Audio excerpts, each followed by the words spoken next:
Bonjour à toutes et à tous et bienvenue dans cette nouvelle vidéo. Famille, dans cette petite vidéo, nous revenons encore sur cette histoire de Jano Kumbasa et de son DG Aladi Selou Camara du côté de l'OGP. Alors hier, on a tous vu une vidéo sur la toile, une vidéo devenue virale où on voit une altercation entre Jano Kumbasa qui fait irruption dans un bureau. Alors, selon les informations, c'est le bureau de son directeur, Aladi Selou. Alors, on a entendu quelques propos, en tout cas, on a vu des disputes entre les deux hommes. Alors, famille, vous allez comprendre tout à l'heure à travers cette petite vidéo ce qui s'est réellement passé. Oui, ce qui s'est réellement passé entre les deux hommes. Alors, on doit tous se poser la question, c'est une collaboration devenue impossible entre les deux? Est-ce il y a au fait, les rapporteurs qui a mélangé les deux hommes ou il y a un problème plus profond dans cette histoire? Alors famille, je vous demande de partager cette vidéo au maximum, de vous abonner si vous n'êtes pas toujours abonné à cette chaîne, activer la cloche de notification pour ne rater aucune de nos prochaines vidéos.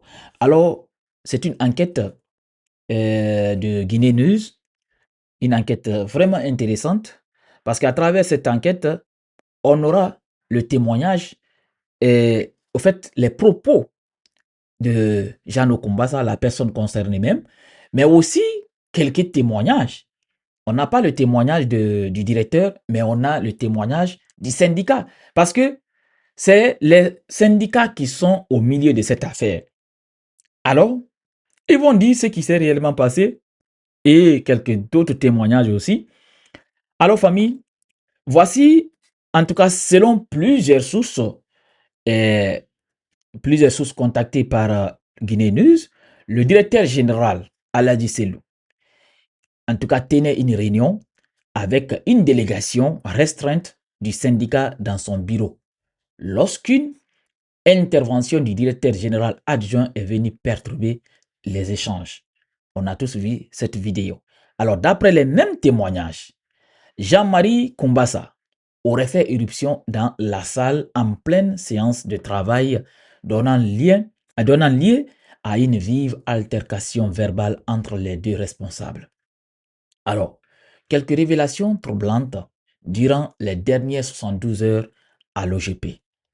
D'après les informations, le DGA de l'OGP se serait déjà entretenu le mardi 23 juin à huis clos avec Charles Mohamed Collier, le secrétaire général de la section syndicale de l'OGP et certains de ses collègues. Cette rencontre se serait déroulée, apprendons, sans l'accord préalable du DG.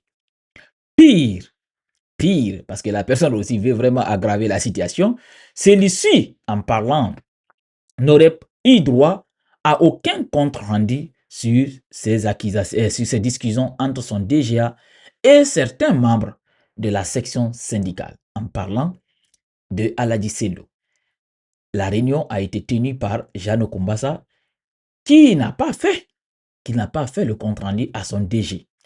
Mais écoutez très bien, vous allez comprendre toute cette histoire. À en croire nos sources, la rencontre de ce vendredi entre le DG et le syndicat visait, nous précisons, à recevoir le compte rendu de la première réunion que le syndicat avait eue avec le DGA. Or, selon des témoignages de personnes ayant assisté à la rencontre du mardi, le DGA aurait lourdement chargé son DG pendant des heures. Plus grave, notre informateur soutient que le DGA est allé jusqu'à affirmer d'avoir piraté l'ordinateur du DG pour soutirer des informations sensibles. Des révélations qui auraient en tout cas été réitérées par la suite au caissier de la boîte, Michel Lama. Pire, le DGA aurait, dans la foulée, envoyé des membres du syndicat, Charles Mohamed Collier compris, pour saper le moral des détenus en leur faisant croire que s'ils sont, au fait, s'ils y sont, c'est de la volonté du DG.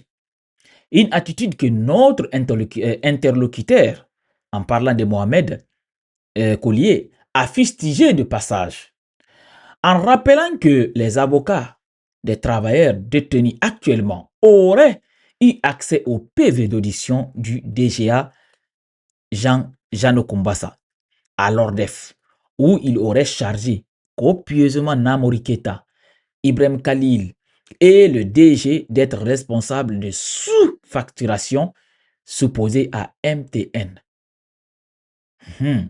Et pourtant, ironise Mohamed Collier, la source, c'est le même DGA qui avait signé la proforma ayant servi à l'établissement de la facture définitive. Puis, a d'ajouter, en recevant ainsi la délégation syndicale, ce vendredi matin, le DG était au courant de toutes ces manœuvres orchestrées par une partie du syndicat. Son objectif était donc de mettre chacun ou chacune devant ses responsabilités. C'est donc une partie des syndicalistes qui a souhaité ne pas associer de nouveau le DGA au compte-rendu de sa propre réunion, étant donné qu'il a lui-même mandaté les autres de le faire. Autrement, il se serait déplacé lui-même dans un esprit de franchise collaboration pour rencontrer le DG. Alors, son supérieur hiérarchique, pour lui livrer la teneur de ces entretiens. C'est donc la vidéo. Voilà la partie essentielle de cette histoire. C'est la partie essentielle de cette histoire. Alors, ils disent autrement, pour faire le compte-rendu, il se serait déplacé lui-même, Jean Kumbasa,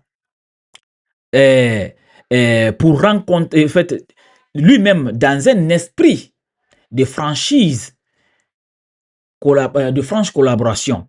Jean Kumbasa s'est déplacé pour aller rencontrer Aladi Selou, le DG, en tout cas qui est son supérieur hiérarchique, pour lui livrer la teneur de ses entretiens. Alors c'est la vidéo, selon les infos, selon en tout cas ces témoignages. C'est donc la vidéo de cette scène savamment orchestrée, selon cette source, par le DGA, largement relayée sur les réseaux sociaux, qui montre un échange tendu entre les deux dirigeants. L'attitude du directeur général adjoint lors de cet incident a suscité des réactions parmi les personnes présentes. Alors, une autre information ou bien une autre révélation, certaines sources qui étaient présentes en ce moment où Jean Kumbasa a fait irruption dans la salle affirment qu'il ne semblait pas être dans son état habituel au moment des faits. Cette appréciation reste toutefois subjective et n'a à ce stade été confirmée par aucun élément officiel. Parce qu'on veut tout simplement dire ici, au moment où Jean Kumbasa faisait irruption dans la salle, qu'il serait sous, peut-être qu'il serait sous l'emprise de l'alcool ou bien quelques trucs d'autre, en tout cas. Alors, ce sont les membres du syndicat révoltés par l'attitude du DGA, Jean Kumbasa, qui l'ont sorti du bureau du DG. Celui-ci n'ayant jamais quitté son siège, selon des témoins oculaires. Alors, la tournure dans cette histoire, une plainte déposée par le syndicat contre Jean Kumbasa. À la suite de l'incident, le syndicat de l'OGP aurait saisi la DPJ en déposant une plainte contre le directeur général adjoint pour des faits présumés d'agression, indique nos informations. Cette démarche donne désormais une dimension judiciaire à une affaire qui s'inscrit dans un contexte de tension persistante au sein de la direction générale, en tout cas, comment on appelle ça, au sein de la direction de l'OGP. Depuis plusieurs mois, des divergences opposant régulièrement le directeur général et son adjoint autour de la gestion et du fonctionnement de l'entreprise. Depuis sa nomination, Aladi Selou a engagé plusieurs réformes à la fois courageuses et douloureuses visant à réorganiser l'OGP, une structure publique confrontée à de sérieuses difficultés sur les plans organisationnels et financiers. Au début de l'année, Jean-Marie Combassa avait été suspendu pour manquement grave à ses obligations. Cette décision avait toutefois été levée quelques semaines plus tard, permettant son retour au sein de l'entreprise. Selon des sources internes, cette réintégration aurait été accompagnée de consignes précises, notamment celle de ne pas communiquer publiquement sur les affaires de l'OGP, les affaires internes de l'OGP. J'avais déjà fait ça, une vidéo. C'est Jean Kombassa lui-même qui est sorti ici pour le dire publiquement. Des sources affirment que cette directive n'aurait pas toujours été respectée par ce dernier, sans qu'aucune nouvelle mesure disciplinaire ne soit prise. Le silence des autorités alimente les interrogations, selon l'article. Informés de l'incident dès vendredi matin, les autorités de tutelle n'avaient pas encore réagi officiellement au moment de la publication de cet article. Cette absence de communication nourrit les interrogations au sein de l'entreprise. Certains observateurs estiment que le directeur général adjoint bénéficierait de soutien influent, une perception qu'il associe à l'absence de réaction publique après plusieurs périodes de tension au sommet de l'OGP. Alors, la défense des gens de Kombassa. Face maintenant à ces graves révélations et accusations, maintenant, c'est au tour des gens de Kombassa de répondre à ces accusations. Alors, ils tiennent d'abord à dire, je n'ai tenu aucune réunion avec aucune équipe du syndicat, jamais. Je n'ai jamais tenu de réunion à l'administration de l'OGP. Je reçois tous les employés de l'administration tous les jours, à longueur de journée. Mais je n'ai jamais tenu de réunion avec aucun groupe du syndicat. Je ne me rappelle pas. Je vois des choses sur les réseaux sociaux, mais je laisse la justice faire son travail. Alors, maintenant concernant le piratage de l'ordinateur du DG à la DCLO. Alors, Jean Kombassa défend. Il dit, si je suis accusé d'avoir piraté l'ordinateur du directeur, ils n'ont qu'à envoyer des preuves. Je ne réponds pas aux rumeurs. S'il pense que j'ai piraté son ordinateur, il n'a qu'à justifier ça et envoyer. Je crois que je n'ai aucun problème avec le directeur lui-même, puisque nous sommes venus ensemble pour redresser l'entreprise. Nous devons travailler ensemble, collégialement, pour mettre fin aux habitudes malsaines de l'entreprise. En ce qui me concerne, je n'ai rien contre lui et je ne pense pas qu'il ait quelque chose contre moi. Ma rigueur ne dit pas que je m'acharne. Ce qui est arrivé, ça arrive dans toutes les administrations des désaccords. À un moment donné, on ne peut pas être d'accord sur tous les sujets et c'est l'administration. Quid maintenant de la sous-facturation de MTN? Le DGA face à ses propres contradictions, simplement de l'incultisme qui met à mal la bonne marche de l'OGP. Alors, il dit, je ne suis pas un technicien pour dire que c'est telle facture qu'on doit payer ou pas.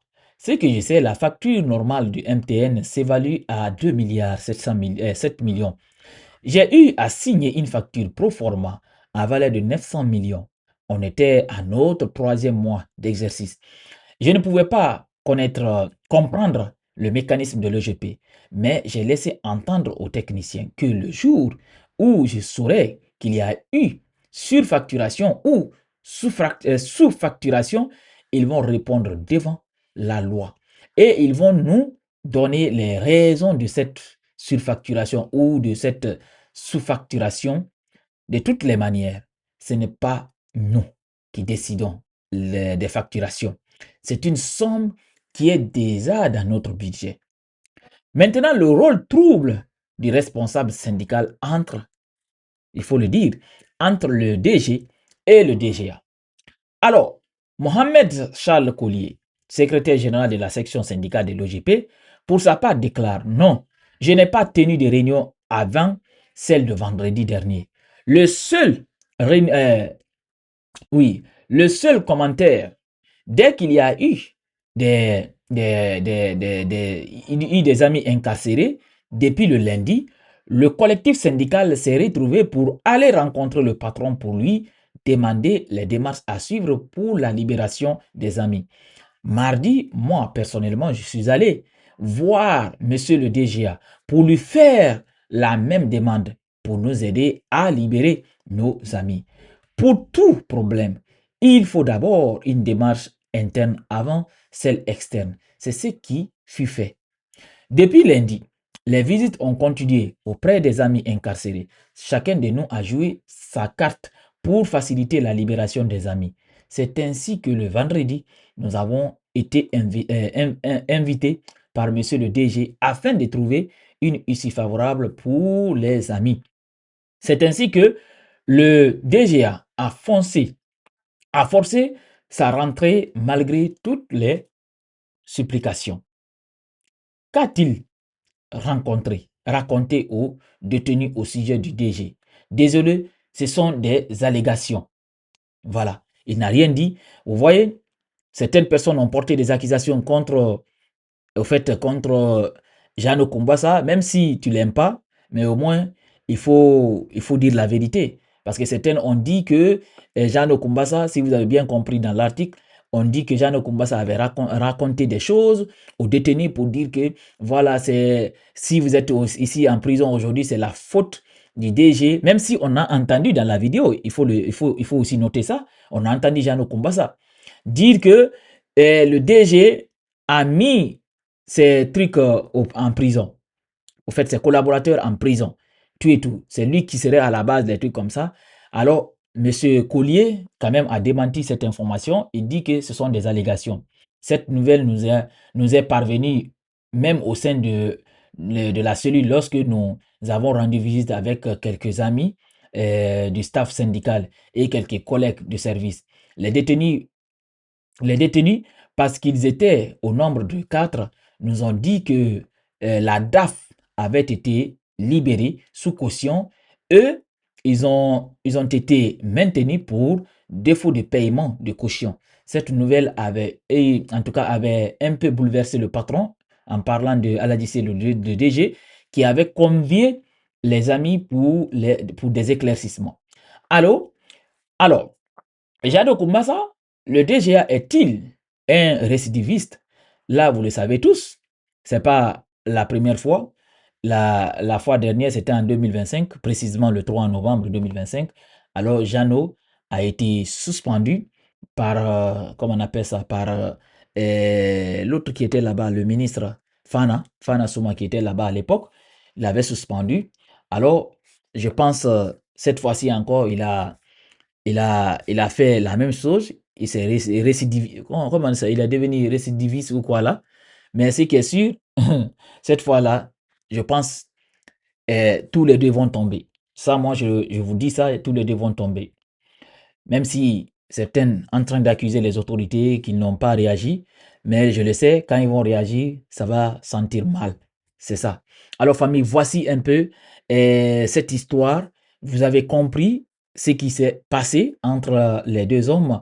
Alors, j'espère que la petite vidéo va vous plaire. Je vous invite à la partager, à la liker. On se reprend très bientôt pour le décryptage d'une nouvelle autre actualité.